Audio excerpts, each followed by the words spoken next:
Hello దోస్తం, అందరూ ఎలా ఉన్నారు? సిబిల్ స్కోర్ వల్ల కొంతమంది జీవితాలు ఊహించని విధంగా తారుమారవుతున్నాయి. ఈ సిబిల్ వల్ల ఇబ్బందులు పడ్డ 4-5 సంఘటనలు మీకు చెప్పబోయే ముందు ఈ మధ్యనే నాకు కూడా సిబిల్ వల్ల ఒక విచిత్రమైన సంఘటన ఎదురైంది. నిజానికి నేను ఎలాంటి లోన్కు అప్లై చేయకపోయినప్పటికీ పిరమిల్ ఫైనాన్స్లో హోమ్ లోన్ కోసం ఎంక్వైరీ చేసినట్టుగా నా సిబిల్ రిపోర్టులో కనిపించింది. చాలా ఆశ్చర్యపోయాను. నేను పిరమిల్ ఫైనాన్స్ వాళ్ళతో చాలా గట్టిగా ఫైట్ చేయడంతో చివరకు సిబిల్ రిపోర్ట్లో నా ఎంక్వైరీని తొలగించారు. దానికి సంబంధించిన రుజువులన్నీ కూడా ఈ వీడియోలో మీ ముందు ఉంచబోతున్నాను. భవిష్యత్తులో మీరు ఎప్పుడైనా లోన్ కోసం అప్లై చేసేటప్పుడు కేవైసీ పత్రాల మీద మీ సంతకంతో పాటు ఆ డేటు, ఆ బ్యాంకు పేరు ఖచ్చితంగా రాయండి. ఈ వీడియో మీలో చాలామందికి ఉపయోగపడవచ్చు. ఎందుకంటే సిబిల్ బాగోలేకపోతే మీ కలలకు ఫుల్ స్టాప్ పడిపోతుంది కాబట్టి. ప్రభుత్వ రంగంలోని ఎస్బీఐ తెలుసు కదా, స్టేట్ బ్యాంక్ ఆఫ్ ఇండియా. ఈ బ్యాంకులో సర్కిల్ బేస్డ్ ఆఫీసర్ పదవికి ఎంపికైన ఒక ఉద్యోగి సిబిల్ స్కోర్ను చెక్ చేసినప్పుడు 2019లో హెచ్డిఎఫ్సి బ్యాంకుకు వన్ టైం సెటిల్మెంట్ కింద 40,000 రూపాయల నష్టాన్ని కలిగించటం, లోన్ డిఫాల్టులు, 50కి పైగా క్రెడిట్ ఎంక్వైరీలు, మొత్తంగా ఆ ఆఫీసర్ను సర్వీస్ నుంచి తొలగించింది ఎస్బీఐ బ్యాంకు. దాంతో ఆ ఆఫీసరు మద్రాసు హైకోర్టులో కేసు వేయటం, మద్రాసు హైకోర్టు జడ్జి జస్టిస్ మాలా ఆ బ్యాంకు ఆఫీసర్నే తప్పుపడుతూ జూన్ నెలాఖరులో జడ్జిమెంట్ ఇచ్చారు. సిబిల్ స్కోరును సరిగ్గా మెయింటైన్ చేయలేని వ్యక్తి బ్యాంకుకు మేనేజర్గా ఉంటే భవిష్యత్తులో బ్యాంకులో అక్రమాలకు పాల్పడే అవకాశం ఉందని మద్రాసు హైకోర్టు జడ్జిమెంట్లో చెప్పింది. బ్యాంకుల్లో పనిచేసే ఉద్యోగులు మంచి సిబిల్ స్కోరును మెయింటైన్ చేయాలి అనేది కొన్ని బ్యాంకులు ఇంటర్నల్ పాలసీగా పెట్టుకున్నాయి. ప్రతి సంవత్సరం ఉద్యోగుల ఆడిటింగ్లో సిబిల్ను కూడా చెక్ చేస్తున్నారు. నువ్వే బ్యాంకు మేనేజర్వి, అప్పుల కుప్పతో నీ జీవితాన్ని నడుపుతున్నావు. దాని నుంచి బయటపడాలంటే ఏం చేస్తావు? ఎప్పుడో ఒకప్పుడు బ్యాంకులో ఏదో ఒక కుంభకోణానికి పాల్పడతావు. ఈ మధ్యనే గుంటూరు జిల్లాలో ఒక బ్యాంకు మేనేజర్ 10 కోట్ల రూపాయలకు పైగా ఖాతాదారుల్ని మోసం చేసి పరారైన విషయం మనకు తెలుసు కదా. అందుకే కొన్ని ప్రైవేటు, పబ్లిక్ లిమిటెడ్ బ్యాంకులు ఉద్యోగులకు మంచి సిబిల్ స్కోరు ఉండాల్సిందేనని రూల్ పెట్టాయి. గత 4 సంవత్సరాల్లో సిబిల్ టర్నోవర్ ఎంతో తెలుసా? 1,665 కోట్ల రూపాయలు. లాభం సుమారుగా 400 కోట్ల రూపాయలు. ప్రతి సంవత్సరం 10 నుంచి 15 లక్షల మంది సిబిల్కు ఫిర్యాదులు చేస్తున్నారు. మేము లోన్కి అప్లై చేయకపోయినా చేసినట్టు చూపిస్తోందని, క్రెడిట్ కార్డు బిల్లు కట్టేసినా కట్టనట్టు చూపిస్తుందని, మాకు తెలియకుండానే మా పేరు మీద లోన్లు తీసుకున్నారని, వాళ్ళు కట్టకపోవడంతో మా సిబిల్ స్కోరు పడిపోతుంది అని. ఇలా సిబిల్కు వచ్చే ఫిర్యాదులు 1, 2 కాదు. పెద్ద పెద్ద బ్యాంకులు డేటాను తప్పుగా కానీ లేకపోతే ఆలస్యంగా కానీ ఇవ్వటం వల్ల ఇలాంటి సమస్యలు వస్తున్నాయంట. చాలామంది కొంప ముంచుతున్న సిబిల్ స్కోర్ వల్ల బ్యాంకుల్లో PhonePe, Google pay, Razor pay ఇలాంటి ఫిన్టెక్ కంపెనీల్లో ఉద్యోగాలే పోతుంటే మహారాష్ట్రలో పెళ్లి పీటల దాకా వచ్చిన పెళ్లి కూడా ఆగిపోయింది. దోస్తం నమస్కారం. సిబిల్ అంటే credit information bureau India limited. 2000 సంవత్సరంలో ఆర్బీఐ సూచనలతో మొదలైన ఈ సిబిల్లో అమెరికాకు చెందిన ట్రాన్స్ యూనియన్ సంస్థకు 92% వాటా ఉంటే మిగిలిన 8% వాటా ఎస్బీఐ, ఐసిఐసిఐ, హెచ్డిఎఫ్సి బ్యాంకులకు ఉంది. ఇండియాలో వ్యక్తులు లేదా బ్యాంకులు ప్రతిరోజు 2 లక్షల మంది, ఒక సంవత్సరానికి 7 కోట్ల నుంచి 8 కోట్ల మంది సిబిల్ స్కోరు చెకింగ్ జరుగుతోంది.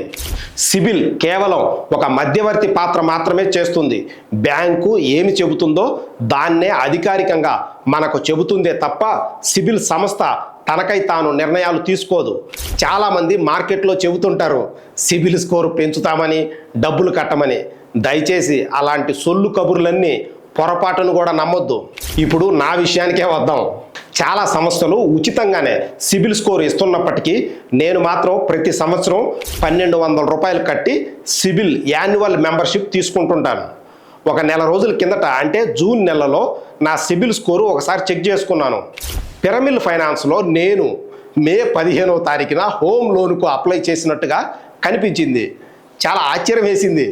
కాకపోతే నేను ఎంత లోన్ అడిగాను, పిరమిల్ ఫైనాన్స్ వాళ్ళు నేను అడిగిన హోమ్ లోన్ ఓకే చేశారా లేకపోతే రిజెక్ట్ చేశారా అనే వివరాలు మాత్రం నా సిబిల్ స్కోర్లో కనిపించడం లేదు. ఓన్లీ ఎంక్వైరీ మాత్రమే కనిపిస్తోంది. నిజానికి ఇప్పటి వరకు నేను ఎప్పుడూ హోమ్ లోన్ గురించి ఎక్కడా ఎంక్వైరీ చేయలేదు. అయినా నా సిబిల్లో ఈ ఎంక్వైరీ ఎలా ఎంట్రీ అయిందో అర్థం కావటం లేదు. నాకు ఇలా జరగటం ఇదే మొదటిసారి కావటంతో బాగా స్టడీ చేయటం మొదలుపెట్టాను. ఒక్కసారి నేను దేన్నైనా పట్టుకుంటే అంత తొందరగా వదిలిపెట్టే రకం కాదు. ముందుగా సిబిల్ వాళ్లకు డిస్ప్యూట్ రైజ్ చేశాను. సిబిల్ నుంచి పిరమిల్ ఫైనాన్స్కు ఎంక్వైరీ వెళ్ళటం, తిరిగి నాకు సిబిల్ నుంచి రిప్లై ఈమెయిల్ రావటం జరిగింది. నేను హోమ్ లోన్ ఎంక్వైరీ చేసిన మాట నిజమేనంట. లోన్ వాల్యూ పెంచమని అడిగాను కాబట్టి ఎంట్రీ చేశారంట. కేవైసీ పత్రాలను దగ్గరలోని బ్రాంచ్లో సబ్మిట్ చేయమని ఒక ఉచిత సలహా పడేశారు. ఆ మెసేజ్ చదివాక నాకు నోట్లో నుంచి మాట రాలేదు, ఒళ్ళు మండిపోయింది. అసలు నేను లోన్ గురించే ఎంక్వైరీ చేయకపోతే లోన్ వాల్యూ పెంచమని అడిగానంట. ఎంత అన్యాయమో చూడండి. అయితే సిబిల్ పాత్ర కొంతవరకే. బ్యాంకు నుంచి వచ్చిన సమాచారాన్ని మాత్రమే మనకు చెబుతుంది. దాని మీద మనకు అభ్యంతరాలు ఉంటే బ్యాంకు అంబుడ్స్మెన్కు, అక్కడ సమస్య పరిష్కారం కాకపోతే రిజర్వ్ బ్యాంక్ అంబుడ్స్మెన్కు ఫిర్యాదు చేయాలి. సరే, పిరమిల్ ఫైనాన్స్ అంబుడ్స్మెన్కు ఫిర్యాదు చేశాను.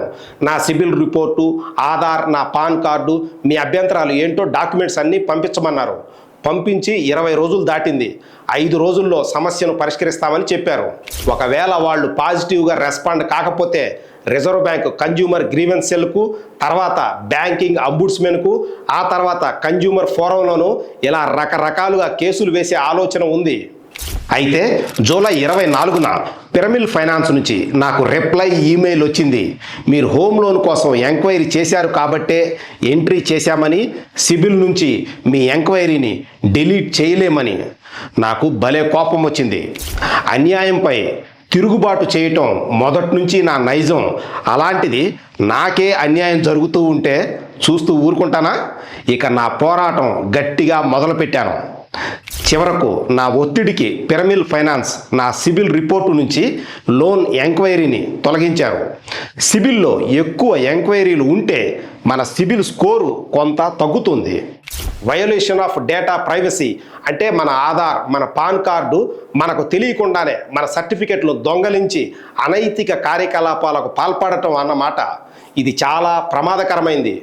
నాకు ఒక ట్రస్ట్ ఉంది, పేరు బ్రైట్ విజన్ ట్రస్ట్. కోర్టు కేసుల్లో ఇబ్బందులు పడే వాళ్లకు లీగల్గా న్యాయ సహాయం చేయటం కోసం, చదువుకునే పిల్లలకు ఆర్థిక సహాయం చేయటం కోసం ఈ ట్రస్ట్ను స్థాపించాను. ఈ విషయంలో ఇప్పటి వరకు కొంత సక్సెస్ అయ్యాను కూడా.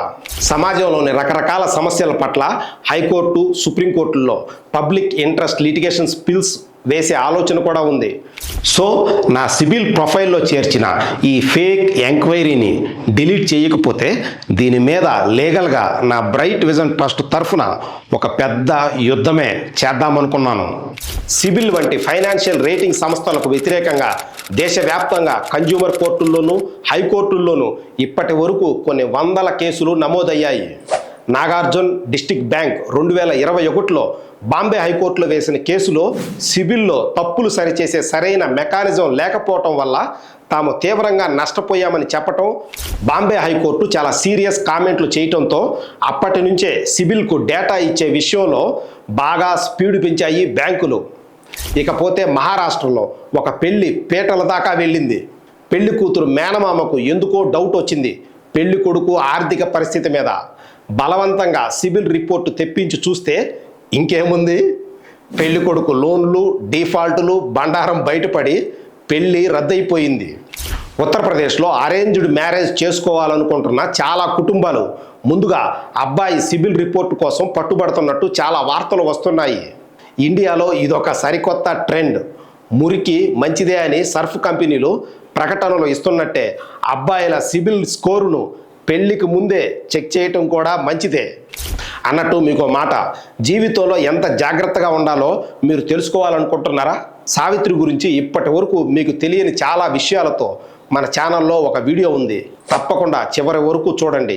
జీవితం విలువ ఏంటో మీకు బాగా తెలిసి వస్తుంది. దోస్తం, ధన్యవాద్.